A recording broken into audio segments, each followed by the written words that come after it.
Let's just say brown and tan are two of my least favorite colors now after living in Arizona for so long, and that seems to be the standard for all houses.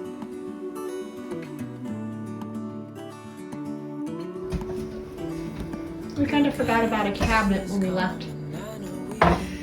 Oh no, you're kidding me! I think the scarier part is they don't have mold on them. Those at least weren't open. Is there anything else? No, that's it. Oh, thank goodness. So the idea here is to remove the window coverings, paint the walls, and fix the damage that was left from the couch when it was removed. So the kids are my saving grace here. They helped me tape, they helped me putty, they helped me sand, they helped me paint, they helped me with every part of this project, including putting furniture together. I think I forgot to mention Scott was out of town for this entire month, so it was just us doing all the work and having the fun. So this is the couch that needed to go desperately. It was the most uncomfortable thing, and this is what we did. It's much more functional for all of us to be able to sit.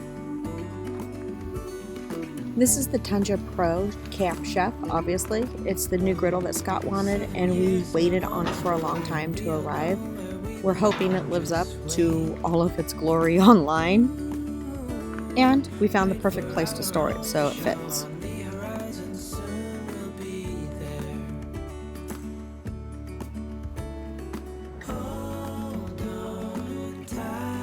That about scared the crap out of me. That's Scott.